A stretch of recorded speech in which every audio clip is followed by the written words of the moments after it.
Hello and welcome to I Can't Believe This Got Greenlit, a show where we discuss movies from our childhood, our nostalgia from watching them as kids, how they got made, and our experiences rewatching them as adults. I'm one of your hosts, Nick Warner, and joining me as always, Matthew Pelton. Nick, I'm in the closet. Yeah, dude. Not like that. In more ways than one. No, I'm not coming out. Happy Halloween, everyone. Just right off the bat, I want to say that Matthew Pelton is currently in Connecticut. We are recording this over the summer, and he is in a closet, much like Harry Potter, under the stairs. So this actually, like, if you, I've never read the books because I'm not a nerd, but if okay. The Harry Well, Potter what movies, the hell? You know how like the roof is kind of like a triangular thing? It's like, slanted dude, a little bit. That's what this closet is. Is someone gonna come in there and just like punch you in the face and just Probably. tell you the magic isn't real? You're gonna see it live happen on Zoom. Well, yeah, but I'm in a closet. I'm not. I want to just reemphasize. I'm not coming out on the show. Right. I'm staying in the closet. Not on the show. No, but after I'm we're staying, done recording. Then I'm coming out. Next episode, when we talk and Scooby-Doo. I'm coming to you, baby. Yeah. I'm coming out of the closet going right to Florida. Yeah. No, truly. Well, welcome everyone. We, as you may have heard in past episodes, we are recording these a little bit out of order and also like a little bit earlier. So we are currently recording this. It is June 28th. And happy when Halloween. You're listening to this, happy Halloween. It is Halloween time. I have my Halloween Horror Nights 2024 shirt, the Ghostbuster shirt on. Matthew Pelton is very much dressed like Coraline, the I got a topic big of today's yellow conversation. raincoat. Yeah. So we're feeling the spooky vibes. Also, like Halloween Horror Nights, the houses are starting to get announced. Like as we're recording this, so like I'm getting really pumped. I think Hollywood, because I'm LA, you're Florida. We've had Five Nights at Freddy's announced. We had Fallout, and we had Jason. Yes. Okay, cool. We have all three of those, and then we got 4 original houses announced. Yeah, that's what I heard, because I heard a bunch of original stuff got announced, and I got all excited, and then it was just Florida. I'm like, fuck. Yeah, that's why you gotta come. That's why you're gonna be here. Actually, by the time this comes out, I might be in Florida. You might be here currently. That's insane. Yay! We're going to Horror Nights tonight. Yay! Okay, dude, let's do it. Also, I want to point out 2 things. One, Yeah. I think when I go to Florida, we should wear these exact outfits, take a picture, and act like this episode like we just recorded. I completely agree, but you are not. I'm not even coming close to allowing you to wear that in like 2 actual Horror Nights. Like we can wear it to take the picture, but it is so hot and muggy when you get to Horror Nights. I will refuse. But it looks so cool. I'm in a big yellow parka. It does, but I know how you are when you get in the heat. So, okay, that is true. I refuse that to happen. All my maturity and bravery goes away the second it's like kind of hot. It's like slightly muggy. You're like, nope. I'm like, I won't go inside. Yeah. This sucks. I will say though, the most recent house that got announced was like Nordic gods, Ooh. and everyone was saying like, the AC in there is going to be like golden. Let's go. It's gonna be cold as shit. I'm so excited for that house. It's gonna be good. Can we get a fast pass to Horror Nights and just do that house over and over and over? Yeah, and or we could just like stay. We don't have to move. We're just staying. Oh yeah, but I'm too scared to move. I'm too scared. I'm actually one of the scare actors now. Yeah, I look like it in his fucking coat. Yeah, I mean, listen, you don't even need a mask or makeup or anything. Okay, take it easy. Take it easy. I'm sorry. Also, I went downstairs when we were trying to set up. I was trying to find my headphones. Mm-hmm. And I go down, my mom's sitting in the living room, and I'm wearing this big yellow coat in honor of Coraline. Yeah, right, and it's the middle of June. It's the middle of June, and we're on the East Coast, it's hot as shit. Yeah. And my mom, Kima, I haven't seen her all day, so instead of like, good morning, how are you? I just shaved, so she's like, oh, you look nice. Nothing. She's like, where are you going? And I'm like, oh, like I'm just trying to find headphones for Greenlit. And then she's like, what is Greenlit? And I'm like, I've told you before. Yeah, dude, every time I bring up Greenlit, she's like, dude, oh, is that the show you and your boyfriend do? Oh my god. I'm also like pretty certain that this is like either just about episode 50 or maybe a little bit after. It could be a little after at this point. Dude, that's nuts. Dude, I was with family members the other day, and it was like my uncle's best friend. And he's like, you gotta get a podcast. And I'm like, oh. Oh, okay, well, here's a link to 50 episodes. We do a piss poor job of marketing, apparently. Yeah. I don't know what's going on. But anyway, my mom was like, where are you going? I was like, oh, I'm just grabbing headphones. And she was like, are you about to go captain a sailboat? What the fuck you doing over there?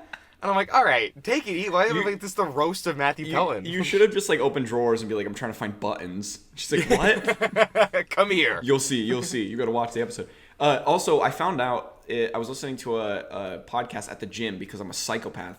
And I don't know how the fuck you do that. I don't know That's either. insane. It's not when I run. It's usually when I lift. Not so much when That's even weirder. Yeah, I guess. But so I found out that like two of like this couple that is like Disney influencers, they just started a podcast about movies from their childhood. Shut the fuck up. And I was like, I know that they're a little older, so it's gonna be a little different. But I was that's so annoying because they already have like the fan base to skyrocket that podcast into the universe. They so stole our show, dude. You stole our show, and now it's gonna be more popular. So when people hear about Greenlit, they're gonna be like, "Oh, the Mammoth Club podcast, like what the hell?" No, don't say their name. yeah. Cut that episode. I'll bleep it. I'll bleep it. Dude, you know what though? Listen, for those who listen, we're the originals, okay? We are the OGs. Yeah. We're the OGs. Don't forget, it started here. They don't have they're not going to have an episode about Shark Boy and Lava Girl. There's no way. Is one of them sitting in a closet with a microphone on a microwave? No. On a microwave? This is the lengths I go to for this goddamn show. That's true. Yeah, we care so deeply about the show. That's why we're still doing it. Against all odds.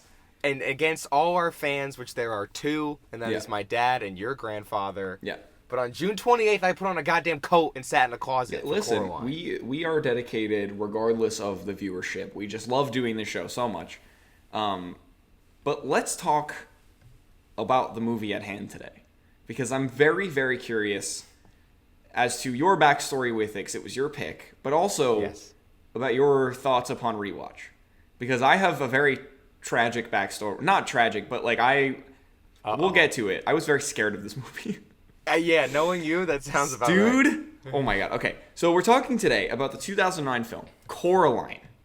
It's spooky season, it's Halloween, we figured, alright, let's dive deep on this one.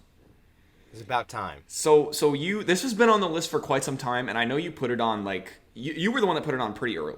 Yeah, early. So, what is your nostalgia? Why was this one of the first movies that kind of came to your mind? Okay, so when I think of this show, and I'm like, movies I want for the show. Yeah. There's like Boy Who Cried Werewolf, Hop. Yes. Which we covered. Rest in peace, Boy Who Cried Werewolf. But we covered Hop. Yep. And then Coraline. This is like top 3 in terms of like nostalgia movies. Right. And that's because since 2008, every summer my mom goes to the Cape for the full summer. Which ironically, I'm at the Cape right now. Yes. I'm like in the house where almost every year, me, my brother, and our friend Livia would watch Coraline. Oh, you watch it there every year? Every single year. That's very fitting. Okay. And we had like the Blu-ray, but we had like the 3D Blu-ray, which came with like the crappy red and blue glasses. Yeah. I only had one of those, and I don't remember what movie it was. You don't remember? I wonder if we covered it. Yeah, I would have known if we covered it because there was like a very specific thing that I would have pulled out. But anyways, continue. But no, yeah, so we had the 3D Blu-ray. So it became like a tradition where every year for like probably like 7 to 8 years. Yeah. We would come to the Cape. The 3 of us would get together and watch Coraline with our crappy glasses. Mm-hmm. And I remember it so vividly because as like a kid, it freaked me out. Yes.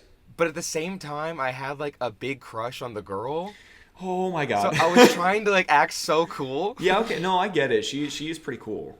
Yeah, and she's like a little older. Yeah. You know what I mean? Well, I guess, when you were watching it, sure. Yeah, I was like, that's like... Yeah. It's no big deal. Buttons don't freak me out, dude. Yeah, it's like nothing. Yeah. And then she would go home, and then like me and Michael shared a room. I'd be like, Michael, can we keep the light on? Like I'm really scared. Right. And also, dude, it was so fucked up because again, recording this at the Cape, ironically, which is where I would watch it, which is super cool. Not only is the Blu-ray still sitting in our living room, like right now. Yeah. But at the Cape, we have a fucking little door. Oh. Like there's a little door that connects me and my brother's room to my sister's room. Wow. So like as a kid, I watched this movie for the first time, and I have a fucking little door. Wait, so you would go through the little door? It wasn't like one of those like it came with the house and you don't know what's like inside of it. You would like actively use it. If you go through it, it just cuts to the other room. Like you can skip going in the hallway. Oh wow. So it was meant to be fun, but as a kid, it like freaked me out. Yeah. Did you never? So how often did you use that door? Well, before Coraline, we would use it all the time. Yeah. Okay. Because we would do when like my sister was asleep, we'd come to the door and like freak her out. It's not like you're overcoming your fears like today on this episode by going through the little door. No, I still refuse to go through it. Oh, okay, sick. All right, great. I'll go in the closet, but I'm not going through that fucking little door. But then I watched Coraline, pretended to be brave so I could impress the girl I was with. And then at night, I would sleep with the light on, and for like a solid week, I wouldn't sleep because there's a little door just staring at me all night. God. It's terrifying. Listen, for knowing how much movies scared me as a kid, like even like the like Monsters Inc. Right? Like when you have like monsters in your closet. After watching that movie, I had a closet that usually was open. Okay. And I closed it. I was like, I have to keep it closed forever. Like, I'm never going in this. I can't even get clothes out of here anymore because I was just so scared of that. So I get, like, having it stare at you in the middle of the night is horrible. And also, like, dude, where else would you find a little door? Yeah, that's true. The weird coincidence that it there's doesn't like happen that often. No, like, how is there a little door in the kids' room? Like, whoever Right. designed the house was like, no, these are going to be the kids' room. Or we have a little door that connects them so they can play. And it just so happens that you guys watch Coraline every year. Every year. Like, that specific movie. Yeah, that's nuts. Yes, and then I'm sitting here in a big yellow coat. Yes. Here we are. This movie was made for me. Yeah. It's literally, I am Coraline. Yeah. I am straight up Coraline. And then also, I will say, like, because we watch it every year, it became a thing where I know this movie, like, at the back of my hand. Okay. I know every scene, I know every line, I know everything. Okay. So see, I think that'll come into play when we get to final thoughts, because I watched this movie once as a kid, and it scared the holy hell out of me, unlike any movie I think we've ever covered on this show. Really? I think the reason I've been delaying covering this movie is because I didn't want to rewatch it. Are you was serious? so scared of the buttons and the eye, like the whole, button eye thing, and like when the mom like transforms, the other mother like transforms. Yeah, it becomes like freaky and skinny. Demon, yeah, so and huge, like so scared of that. And like to be completely honest, I don't even know if I finished the movie as a kid because I didn't remember like half of the plot. It was just like I had that image of the button eyes and the mom and like just like a very like vast. It was almost like a void with just like her and the button eyes, and I was like, I hate every single part of this. I'm out. And so I think that also kind of was the reason I was really scared of like just anything Halloween related, because I was like, okay, you know, this thing traumatized me. So I was just like, all right, no, nothing. I hate all of it. And then I've done like a full 180 on that, and now I like love HHN and like Halloween stuff and sure, yeah, and button eyes. I'm a big fan of women with button eyes, and yeah, you do famously. You keep trying to get Maddie to have button eyes, right? And it's she's just like, not Take working. it easy. She hates them. Yeah, it's really unfortunate. Yeah, like and you're like, I'm trying to no, present just her let different do it. colors and whatever, anything to kind of honestly. Well, I would listen. I was gonna save this, but Okay. you kind of brought it up. Buttons on the other mother before she turns evil. I'm just saying. Oh my god. Okay, I'm just you know what? saying. You always find a way to take a bit too far. The amount of editing I have to do on this show is ridiculous. No, this stays in. No, I know. No, that's I was so traumatized by this movie that anytime someone even mentioned Coraline, I was like, no. Also, No. I think that part of it was because I was like, there was some innate fear I had of stop motion, I think, when I was young. Like young. Before Honestly, I grew that's up and fair. like really appreciated it, because Yeah, now yeah. you know, and everyone knows that like I love stop motion. I'm a huge fan of like the artistry and the craft and all that Yeah, stuff. it's beautiful. Yeah. But when I was younger, I was so scared of Nightmare Before Christmas. I was so scared of Coraline. I was so scared of like even Chicken Run. I was like, I don't like the way that these things are moving, because I was so used to like the Disney animation and how like fluidly they moved. And so I was like, okay, this is animation, but it's not. And I didn't It's, really like, clearly understand jerky. that concept. Yeah. So I think there was part of it that was like that. There was like the lighting. There was like the Tim Burton style. We'll get into that, like that effect. And then also, the button eyes. And I was like, I hate all of this. So I was like so against it. It's in your defense.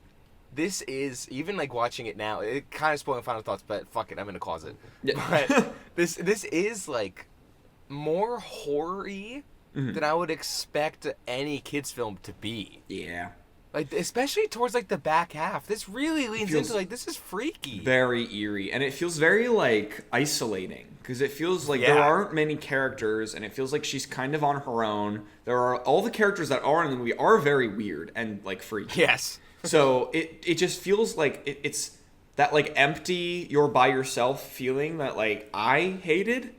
And Sure. it's not even like, oh, we could lean on other characters and like I know that the scene is going to be calm because like X, Y, and Z characters are in it, or like it's daytime. It's like, no, every scene there could be something that was like really, really freaky. That I Even just in like wasn't a fan of. even like in the normal world, like Yeah. character designs alone are Yeah. so bizarre. It was freaky. It was depressing. Like it was just so many things. Yeah, like it never lets up. This Yeah. movie. So going into production, this movie was written and directed by Henry Selick. Now, if you remember Henry Selick, Yeah, why he do I was remember that? the director of many movies, but for our purposes, he was the assume director so. of The Nightmare Before Christmas. Oh, no shit. So yeah, everyone thinks, oh, it's the Tim Burton thing, but no, that was his concept. But Henry Selick was the one who actually directed. He's also the director of James the Giant Peach. He's a big stop motion guy. we're him and Tim Burton were like college roommates or something, right? Something like that, I think. I have a weird memory of you saying there's some college connection. Yeah, I think so. I don't know. Yeah, 'cause Go I listen to think that it was a whole episode. bit. Yeah, it goes into that great Yeah. not Evie nominated episode. Yeah. We But tried, though. He still does stop motion things now. Obviously, higher He budget, does? but like it's like mainly for Netflix. So like Wendell and Wild, I think was a recent one that he did that came out on Netflix a few years ago. I never heard of it. Exactly. So it's like he's still doing stuff to this day in stop motion, but it's not as like cult classic as James the Giant Peach, Coraline, Nightmare, like all of those. Yeah. It's not like his big blockbuster, I guess. Exactly. So this film was based on the novel of the same name by Neil Gaiman, which I didn't know that it was based on a book, which is crazy. Nick? And what? Nick, I told you it's a new season. It's a Yeah. new Matthew Pelton. Yeah. I take notes now. Yes. I mean, I go in closets. Yes. I don't come out of them, but I go in You closets. wear jackets. I wear jackets now. And Nicholas, I've read the book. Okay, did you read the book for the show, or did you read the book in the past? I read the book in the past. Okay, nice. I did not read the book for the show at all. And You were only setting did I it read up like you read it like an hour ago. Yeah, no. It's a pure coincidence that I've read this book. But I read the book. This is I still insane. want credit for it.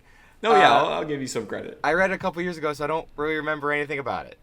But I just want to point out I have technically read Coraline. Nice. And do you remember?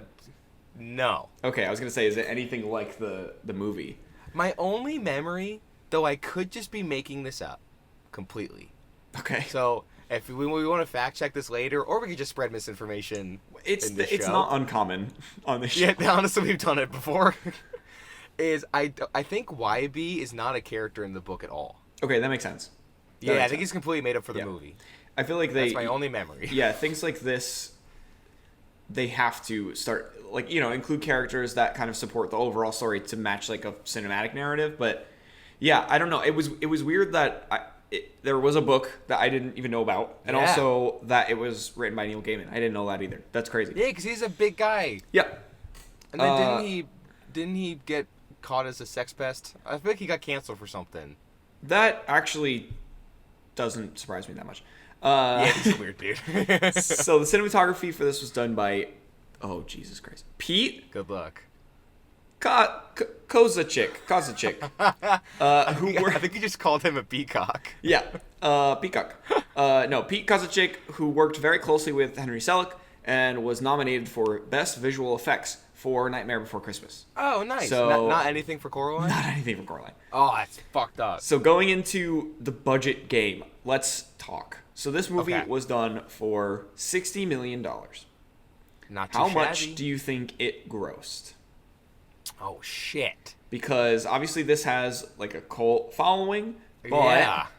do you think it had that Okay. initial gross, or do you think it was later? Well, it's tough because there's no sequel. But then, this is also Henry Selick, who refused to do another Nightmare because he Right. rocks. Yeah.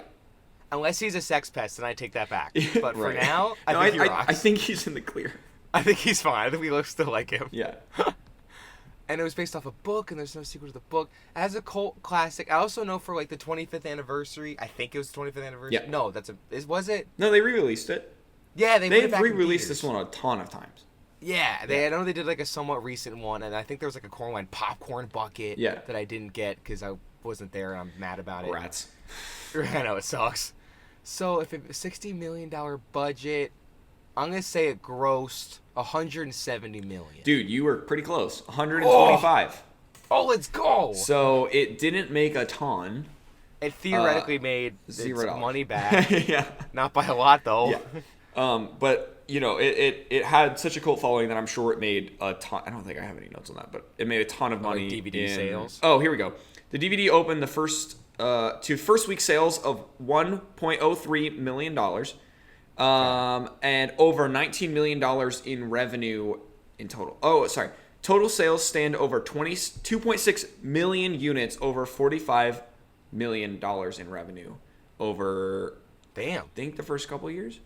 So it sold quite a bit. Okay, yeah, so add the 45 million to the box office. Yeah, This made a money little in bit, the long yeah. run. Yeah. And then a few other things. So just as Gaiman was finishing his novel, he met Henry Selick and invited him to make a film adaptation of this book. Oh. So it was during the writing. I thought the book was way older. No, and so actually Gaiman was a fan of Selick's other stop motion work. So he saw The Nightmare Before Christmas and he saw James and the Giant Peach. Oh, and that's sick. He was like, "Hey, I like your stuff and I want you to make this into that." Basically.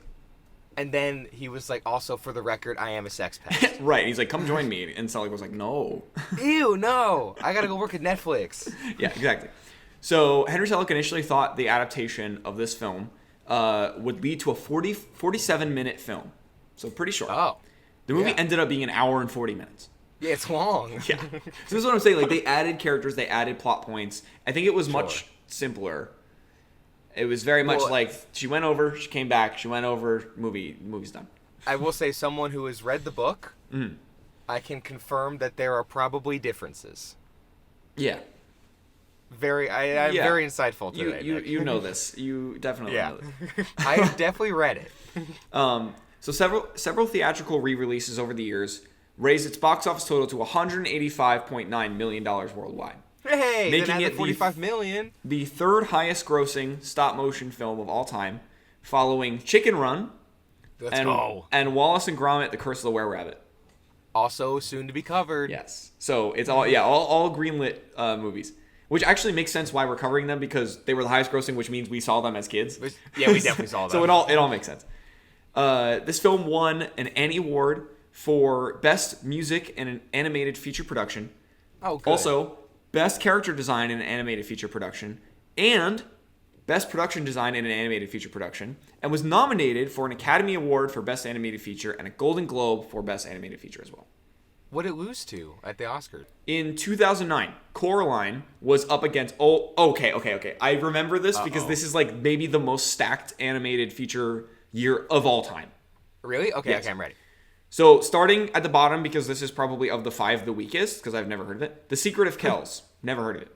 Nope, nothing. But it was also... So it was that, Coraline, The Princess and the Frog, Fantastic Mr. Fox, and the winner was Up. Okay, Dude, that's like, tough. That's what? tough. That's an insane, absolutely insane year.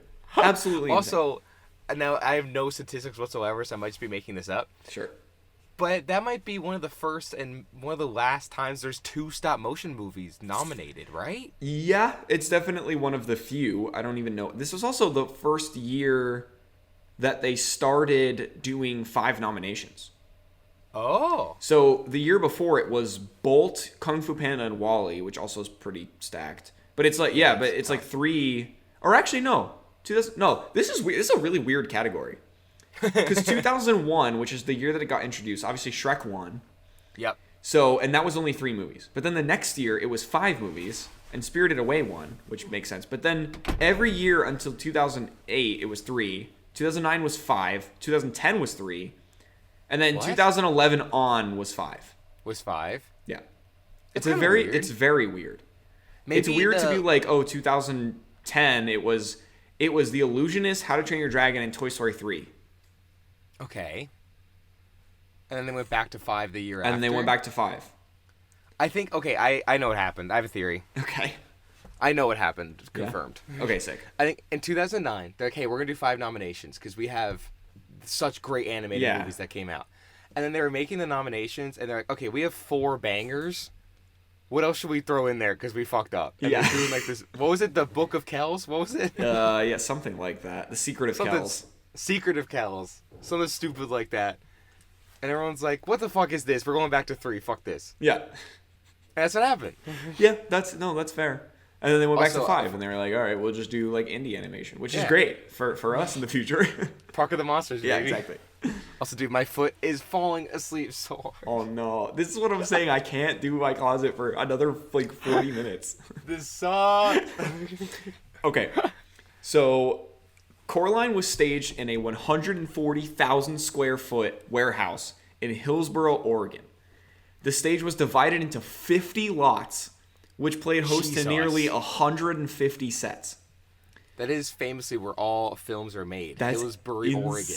Dude, that is insane. That number is Dude, what the fuck? Among the sets were 3 miniature Victorian mansions, a 42-foot apple orchard, and a model of Ashland, Oregon, including tiny details such as banners from the Oregon Shakespeare Festival. So it's like Wait, fully that's built crazy. out. Yeah. Insane. So the... Oh, sorry, go ahead. I was gonna say, you said it was a replica of what town in Oregon? It was Ashland, Oregon. Does that mean if you go to the real life Ashland, Oregon, you're going to the Coraline town? Probably. Wait, that's actually really cool. Yeah. It's I pretty thought they sick. just made all this up. I didn't Yeah. realize it was a replica of a town. Yeah. I think it's pretty neat. So the garden sequence, where everything's Yes. like kind of unfolding and all of that, was the most complicated set created for the film. The hundreds of handmade flowers were created to grow and move accordingly when Coraline entered the garden.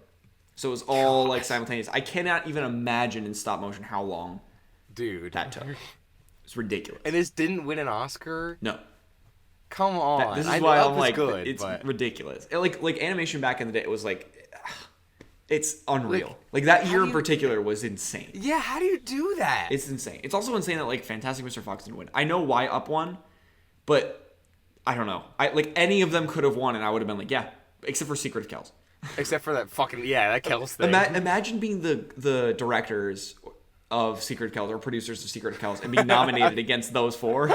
I'd be so mad. Oh my god! But I mean, you can go on Academy Award nominee, but it's like still that's nuts. No, that's bad. I'm so I curious also, what they did outside of that movie. Dude, also like the beauty of stop motion, and I know it still exists. This guy's still doing his thing, but you take a movie like Coraline or Nightmare Before Christmas, Yeah. and even though it's 2009, Nightmare Before Christmas was what? When did that come out? Nightmare Before Christmas was 2001, I think. So or that's why it's old, something right? like that. Yeah. They still look great. Yeah. Like that garden sequence in Coraline Mm-hmm. will always look impressive because your brain knows that this isn't like animated. So you're Right. okay. They must have actually done this. But how the fuck do you do Yeah. that? It's insane. It's is so. And then you go absolutely listen. Here's proof that claymation is so good and Mm-hmm. so cool. It's go watch Night Before Christmas and then watch almost any animated movie that came out in 2001. Mm-hmm. It looks like shit. Yeah. It's insane. It looks so bad. It's crazy. Well, also to add to that, like, I have a note here. More than 28 animators worked at a time on rehearsing or shooting scenes, producing 90 to 100 seconds of finished animation each week. A minute and a half Crazy. for a week's worth of work, for 40 hours worth of work. Probably more because, the animation industry is crazy. Yeah, probably. That's nuts. And it's dude, we have to make a claymation movie. I agree. I completely agree. We just have to find the right thing and then just go ham. Coraline 2. Coraline 2, Park of the Monsters. We do across the Coraline X Park of the Monsters. Yeah, exactly. Also, I thought this fact was pretty cool. So to capture stereoscopic? It's like stereoscopic is like the term. So whatever it is, how to do it. Right? For the 3D release, because they knew that they were releasing this in 3D. Because this is 2009. This is when Avatar was coming out. So it's like that was 2009. 2008. 2009. Whatever. I was thinking that because there's a lot of scenes in this movie that look like they're trying to do the 3D thing. So they shot this intentionally knowing they were going to make it 3D. Okay, that makes sense. This to me is nuts. So not to mention the fact that there were 28 animators working on 90 to 100 seconds a week. Not to mention that they had this super elaborate garden scene. But for every single shot, they shot it in 2 separate frames, slightly apart, to capture it for 3D. Are you serious? So they had to do every single thing. They had to take the picture, move the camera, take the picture, make sure the camera was in the exact same spot for every single one. That's crazy. So it's just like it's not that nuts, but it's like another extra step just to like get that 3D effect. But you know what? I watched it as a 3D Blu-ray, and it impressed a girl. So at the end of the day, it was worth it. You know what? Hats off to Henry Selick. Yeah, thanks, buddy. Not to Neil Gaiman though. No. So there were 28 identical puppets of Coraline that they used for this film. Kind of similar to Jack Skellington, where they had all the different faces before they could actually like move. Because now they have like robotic like faces that they could just like move the actual characters. Yeah. Each one took about 3 to 4 months to make, and usually took 10 people to construct each one. God, which is nuts. Dude. I know the craftsmanship, just the pure numbers when it comes to stop motion, claymation, any of that stuff, because we've covered a few in the past. It's so ridiculous the amount of time and effort and just craftsmanship that goes into these movies. It's just bananas. And also, like, as someone, clearly not to this level, but as someone who has done like creative stuff, like the couple short films we've done, stuff like that. The idea of like hearing all the hours and how much they worked and what they had to do and all the years it took, and then to do something after. Yeah. I think if I made Coraline, I think I'd be like, I quit. I retire. It's ridiculous. It just takes so much. Yeah. So that was all I had for production. So going into plot, we open with, and also it's one of these movies, again, I feel like this has happened way too much since we've started Greenlit back up, where like so much happens, but also nothing happens, and also like it was so weird the entire movie that like, again, trying to like describe what's going on I'm gonna try. Dude, when I was watching this, I was thinking that. I'm like, I wonder if Nick's just gonna be like, she goes to the other place, then she comes back. She comes back, and then she goes back. That's pretty much what it's gonna be like, especially because you have a hard out in 40 minutes. Hunt. Well, yeah, that's true. So we open with these very stylized title cards, which I genuinely appreciated. I liked that so much. That made me so happy. And this quiet little song, it gave me Nightmare Before Christmas vibes, and I was like, oh, I was so wrong as a child. Yes. I was so into it. Like, right off the bat. And the second it started, I'm like, oh. Yeah. Like, all of those memories are trying to be cool. Yeah. For some older, cooler chick. I'm like, yep, dude, I am so back. Everything came back. Well, for me, it was like everything was falling into place for the first time. I was like, this is amazing. There you go. You can finally appreciate But Coraline. Immediately, right off the bat, with this like claw coming in, taking apart a doll, putting it back together, and making it new, I knew immediately, okay, I remember why I was scared. I hate the way that this moves. I hate the button eyes. I hate whatever like is going on with now, like the score switched in my brain. I was like, I don't like this score anymore because it's scary and I don't like it. I'm scared. I could easily see like you little kid, or even me little kid. I was freaked out. Like, it's a creepy start. Yeah. So like, this movie really is like. Well, and also like it doesn't get much like more normal. No, that's the like thing. You think like, oh, you have this scary opening, and then you cut to like this happy little environment. No. And then it kind of turns crazy by the end. No. From the beginning, it's fucked. It's so fucked. So and this is like I think in the best way, but in terms of like creepiness and atmosphere, this movie is all gas. Yeah, 100%. Like the second it starts till the credits, it doesn't let up. It doesn't give you one moment of like it feels normal. Right. Like, no, this throws you into this creepy sex pest world. Yeah. And it just does not let up the whole time. Yeah. And again, you immediately so the Coraline doll floats out the window, which I made a note that as she was floating out, Maddie walks by because she was like, oh, what are you watching? And I was like, oh, Coraline. And then she saw the thing float out the window, and she was like, where's she going? And then she just walked away, and I was like, what? I thought it was hysterical. And you never saw her again. And I never saw Coraline, and I never saw Maddie. Maddie came back with button eyes. Yeah. I was like, yes. Also, I just want to put it out there. I'm sorry. I don't mean to already interrupt you. No, that's okay. Because we're really on the opening credits of this movie. But I am now determined. I shouldn't say this to you, but fuck it. I'm going to buy a little Coraline doll with the button eyes. And I'm going to come visit you in Florida. Claim I didn't bring it. And then mysteriously, it's just going to appear. Yeah, it's just going to appear in your apartment. Dude, I think I would burn the place down for insurance money. Like, that's nuts. I would guess I was scared of that. Dude, especially like if it's like in a cabinet and I'm like, oh, good morning, time for breakfast, and then there it is. Done. I'm done. I'm gonna you know what I'm gonna do? I'm gonna find one of your coworkers. And be like, hey, I'm gonna send you this doll. I need you to fuck with me. Yeah. It's just on my desk one day. It's like from like mysterious, like whatever. Dude, I'm gonna get Maddie involved. Oh my god. I'm gonna get Walt himself. I'm gonna make a whole conspiracy with this doll. You need to like leave like little breadcrumbs, like little like notes or something. I'll do little like cheese crumbs like the rats. Yeah. You're gonna find a little door. You're gonna love it. Oh no, if somehow there's a little door in my apartment, I'm just like, I am leaving forever. Why do you think I hid in the closet and I refuse to come out? Yeah, there's a little door in my house. I'm scared that after this episode you won't leave. I don't think you'll ever. Next time you see me, I'm gonna button eyes. No, next time I see you, you'll be on Zoom, but you'll still be in this closet in the same outfit. I'll be like with a full beard, like starving to death. Yeah. Nick drinking only Celsius. You're like, it didn't work. I'm dying. Other mother will only give me Celsius. Yeah. Okay, so we cut to the Pink Palace apartments where Coraline lives. And this is another thing. Maddie walked by and she was like, Pink Palace, count me in. I want that. This is where we live. Oh, I don't think she wants that. I don't think she knows what that is. She was like, Pink House? I love it. And you can immediately see the like Tim Burton Nightmare style coming back into this one. And obviously that is very much like a Henry Selick thing rather than a Tim Burton thing. Yeah, this but he is gets fully credit for Henry it. Selick. Yeah. After this movie, you're like, okay, I see now that it's not. You took inspiration from Tim Burton, but you made it your own. That is your thing. This guy needs way more credit. Yeah. So Coraline goes for a walk and is followed by this guy named Wybie and his cat. Now Wybie threw me off this whole movie. I was so freaked out by him. I was like, what's going on with this guy? Because again, you have this feeling throughout this whole movie of it's Coraline and that's it. Everyone around her is very eerie, very depressed, very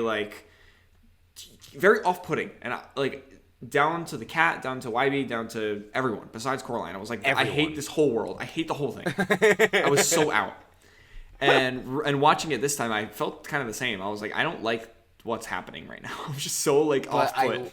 I don't like it, but I love it. Yeah. I think like when you're watching the movie, and this is kind of my spoiler for Final Thoughts, but like when you're watching the movie, you're like, I hate all of this. But when you walk away, at least for me, I was like, oh, I think very fondly of that movie.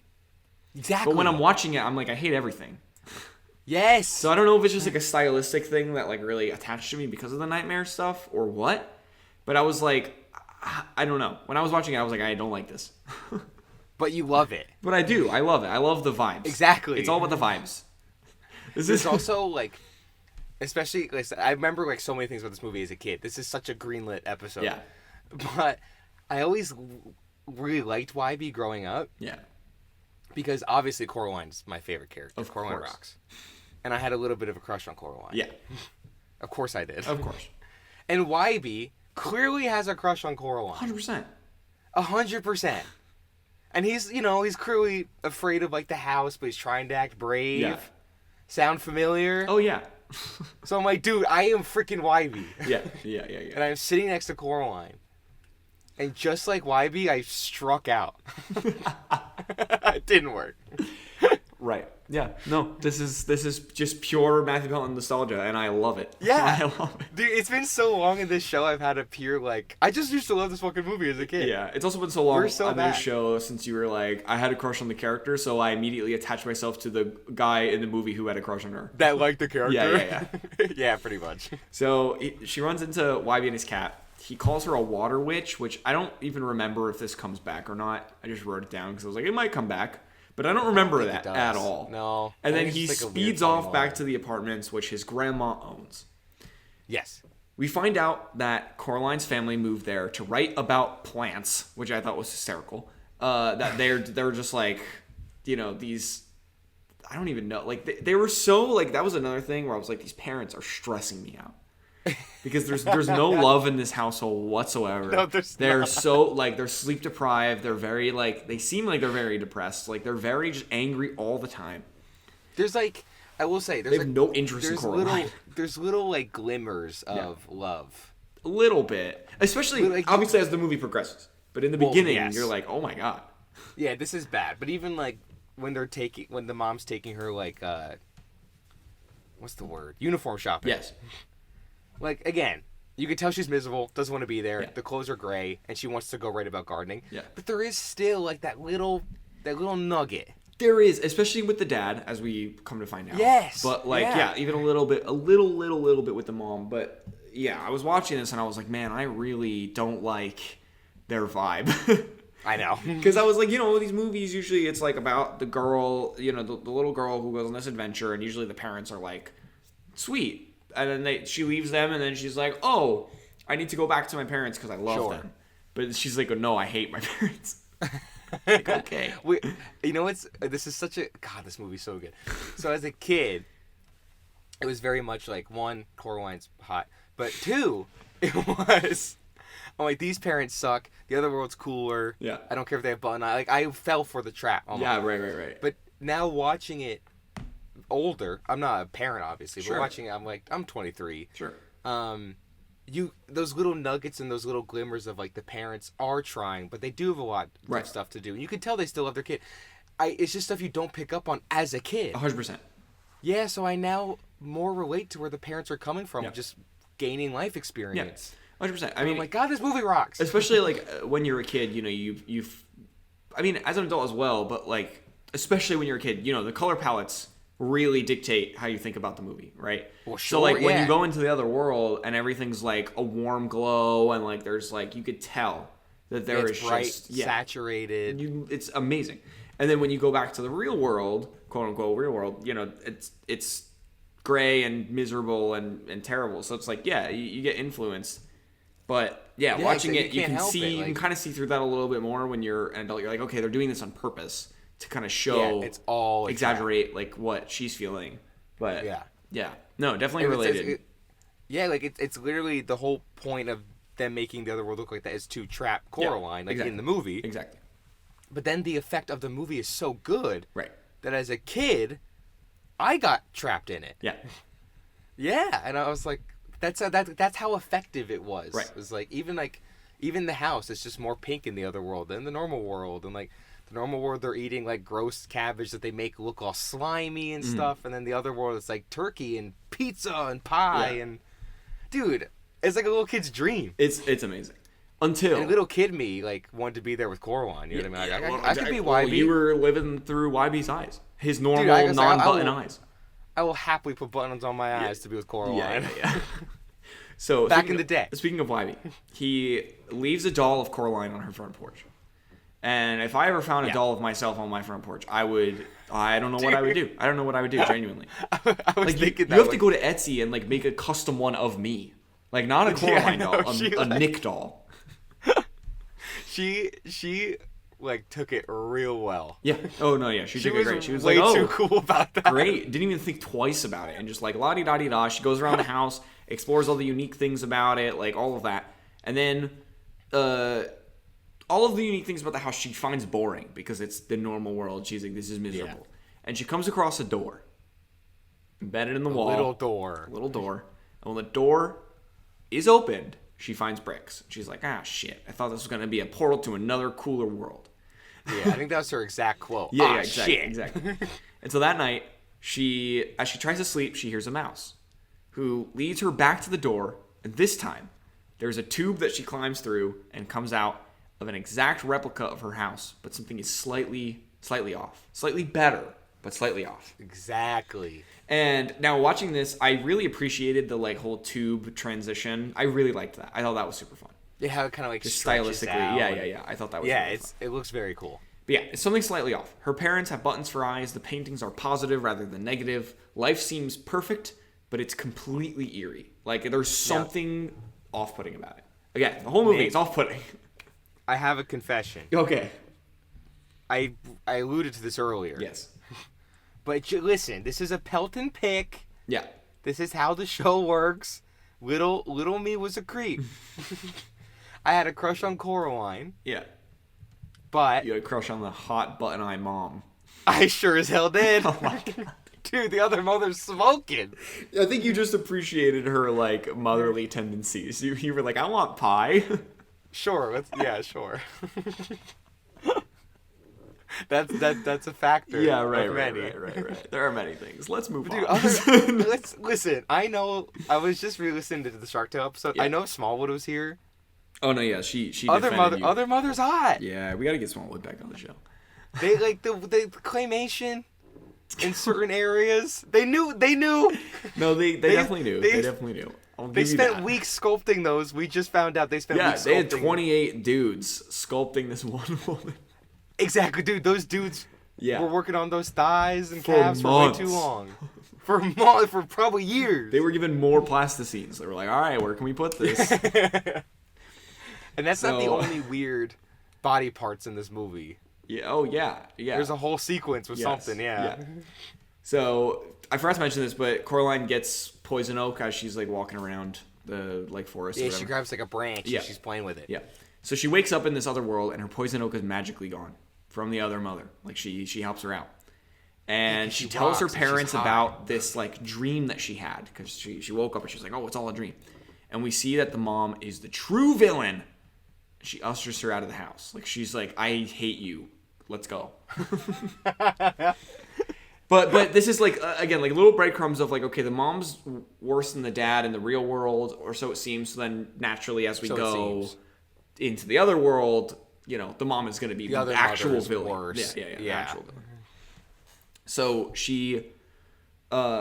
Coraline finds a bunch of mail for this guy. What's his name? Babinski? The circus guy? Yes. Her neighbor. Let's just call him Neil Gaiman.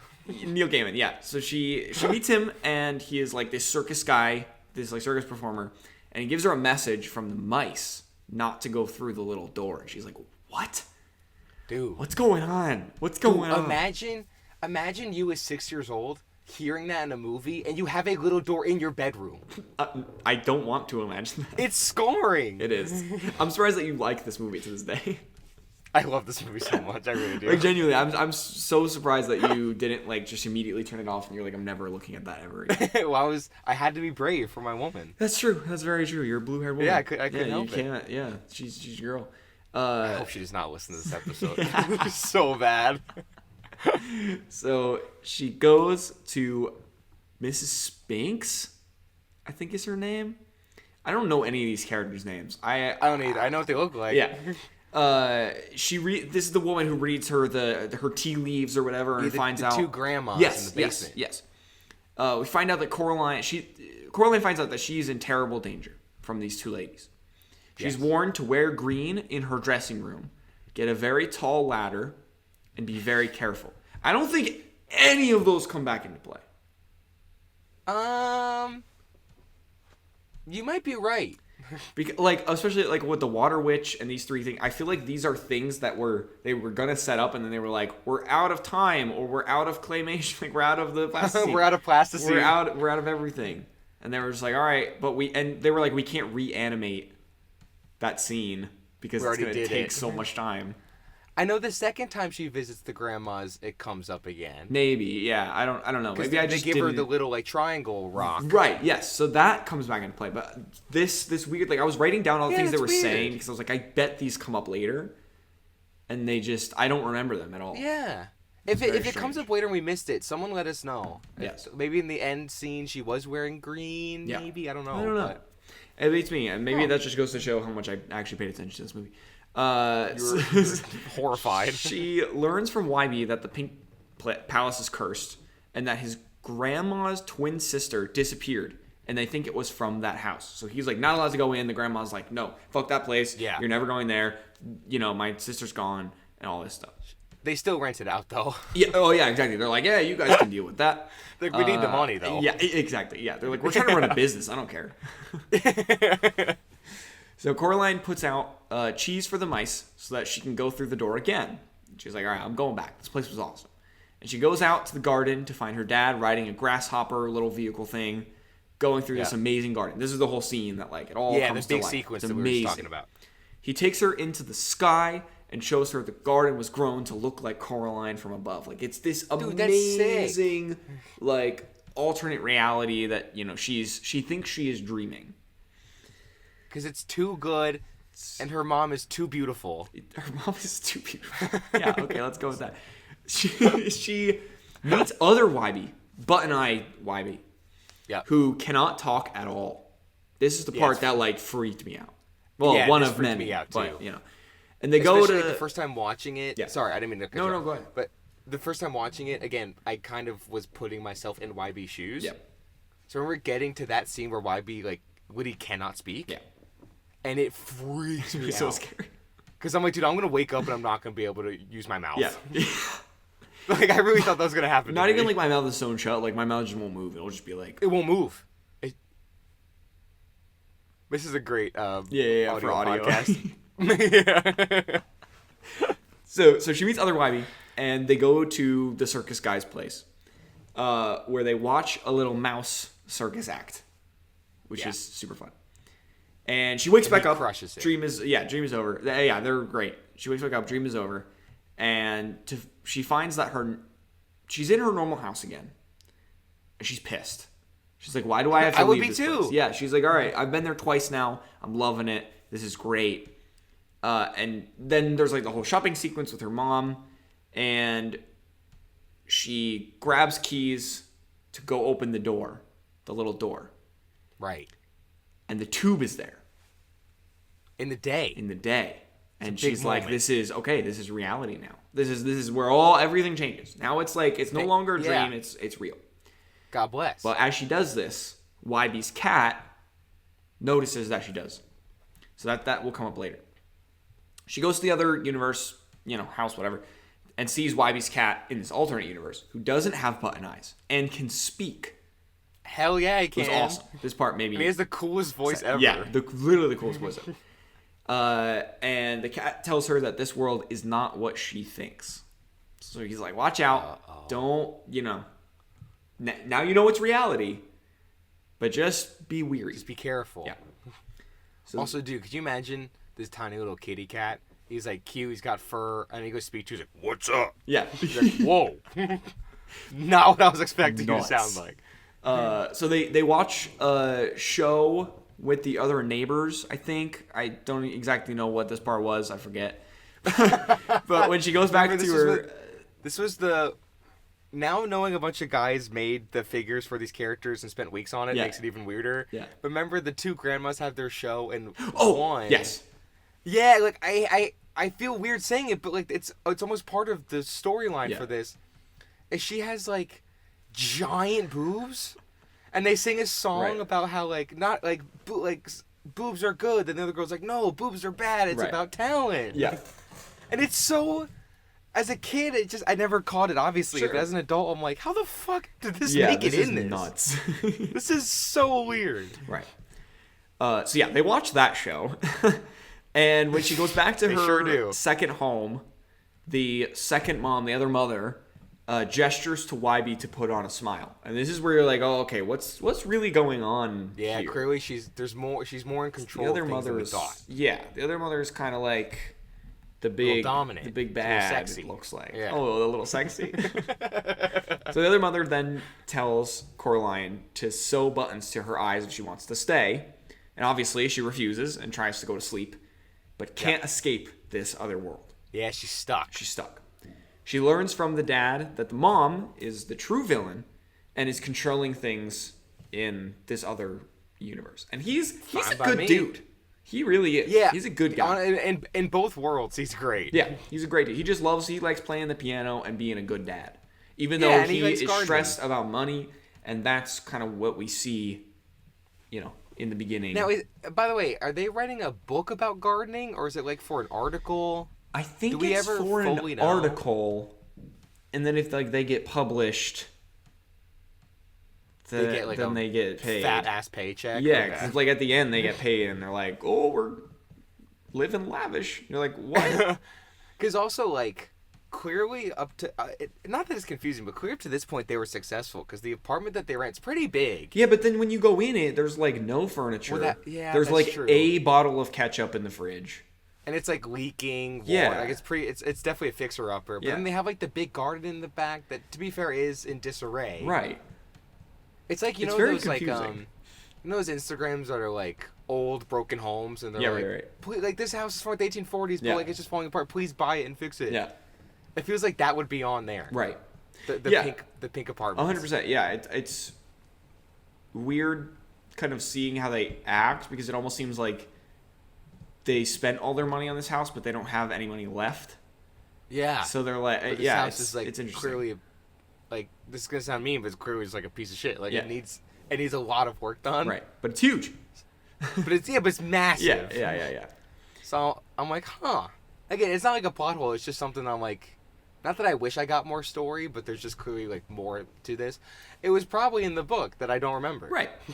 Okay, so I just realized now that. we get to like basically the last third of the movie where a bunch of like shit happens, but also like nothing happens. There's a lot of like going back and forth. So bear with me here, but we're gonna rock through this. So the cat shows Coraline that the mice are actually rats, and one of them is killed. Oh, sorry. Let me take that one more time. The cat shows Coraline that the mice are actually rats, and the one it killed was sounding an alarm. So, which, by the way, yeah, fucking such a good idea to have a literal rat be a rat. Yeah, it's awesome. They get major credit for that one. Right. So the rats, the evil rats from the other mother, were ushering Coraline into this other dimension this whole time. So Coraline tries to escape, but is stopped by her mother, who, this is where she transforms into this like disfigured like massive monster, and sends her to like this shadow realm of sorts. This is also where a little kid me, where I was like, wait, I thought other mother was hot. I got tricked. Oh no! Oh no! So now you don't think she's hot at this point in the movie. I'm not saying she's not.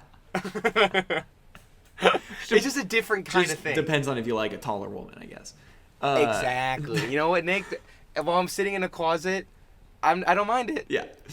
So in this little shadow realm thing where she's sent, she meets the other kids who were lured by the other mother and kept there forever. And they tell her that the doll is how the other mother sees their miserable lives. So Wybie gives this doll to Coraline, and through the button eyes, she can then see her life and then kind of scoot her into... make it better. Exactly. So Wybie pulls her out of the shadow realm, and Coraline helps unsew his mouth. This is other Wybie, by the way. He tries to help her escape and essentially sacrifices himself to save her. She makes it back home and finds the groceries that her mom just got are all rotting. And you're like, okay, what's going on here? Uh-oh. Actual real Wybie says that the doll is his grandma's doll. And you're like, okay, there's no way that this doll has existed. Yeah, for decades. This long. So she visits her neighbors, who give her the little amulet thing, the two old ladies.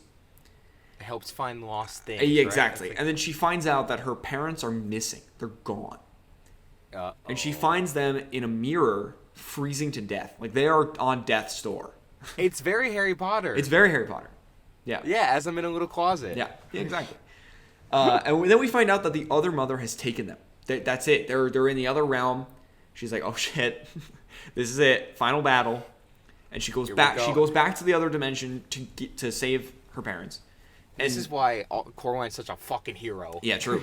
And challenges the mom to a game. She is so brave. Coraline goes back for them and challenges the other mother to a game. And if she wins, she gets to bring everyone home.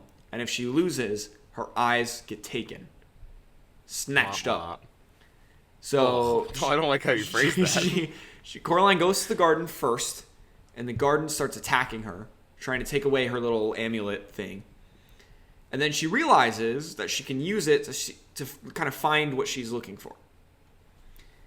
And what the hell happens next? The dad gives her the... Wait, what does the dad give her? It's like an eye. She loses the amulet, and the dad sacrifices himself to re-give her the amulet and one of the ghost eyes. Okay, yeah, okay. I put the eye and then I put parenthesis question mark around it because I was I'm so confused as to what's happening. The way the ghosts work is if she finds the ghost eyes, they get their eyes back. Right.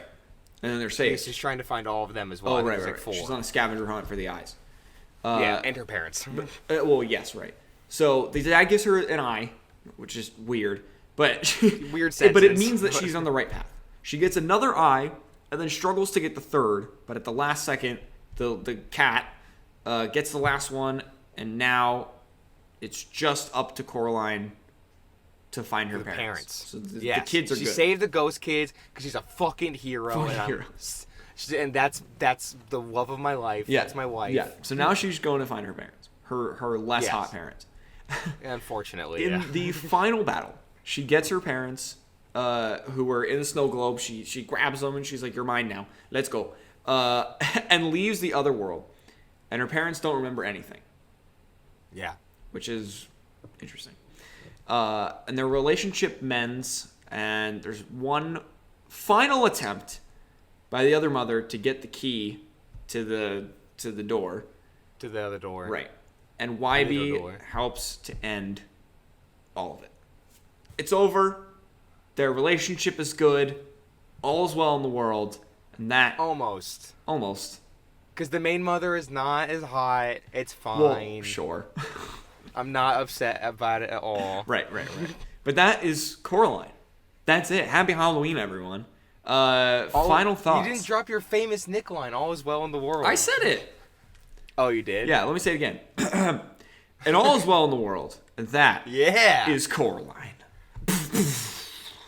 Boom! We gotta get like a sound. Yeah. Coraline. That's when we hit 100 and we're no longer recording in closets. We're gonna get a little soundboard. Yeah. Once we have 15 subscribers.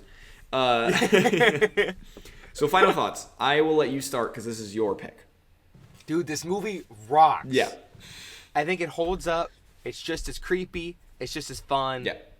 Everything I remember being good is even better than I remember somehow. Mm-hmm. I understand why little me had a crush on Coraline. I understand why modern day me has a crush on other mother. I was really turned on. I was having a great time. Jesus Christ. It was a mix of fear and horniness, and I loved it. All right. You like the movie. We get it. So for me, I was very happy getting to talk through this with you because I know this was a big one. But for me, again, like I said in this episode, it was still definitely creepy for me at most points. It was very eerie. It was very I still felt that like weird. I felt alone throughout this whole movie, and I didn't really like how off-putting it was. All the characters were off-putting. The entire storyline was off-putting. However, with that being said, I did enjoy the storytelling as a whole. I obviously love the stylistic filmmaking of the stop motion and everything. I like the score. I like the heroic nature of Coraline. Like I think she's a great character. I just think that the world around her, I was like, I don't know. Yes. But you know what? But it's so well done. It's very Halloween. It's very October vibes.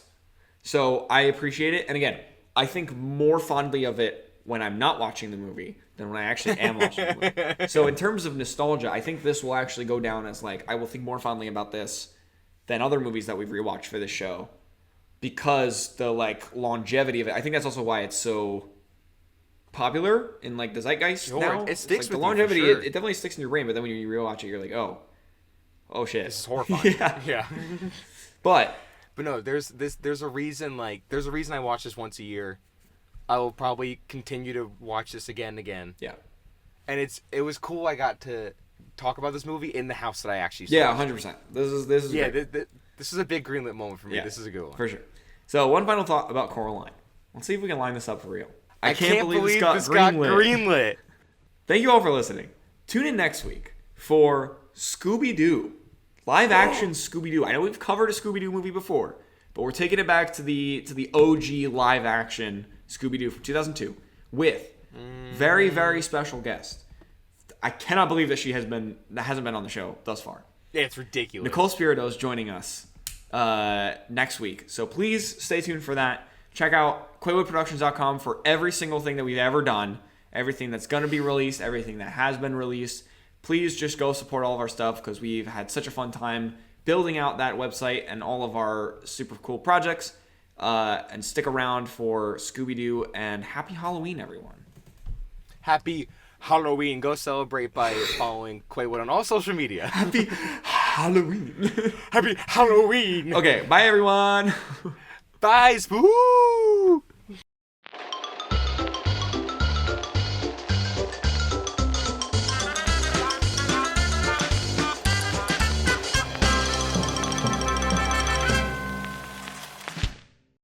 This has been a Quaywood audio production.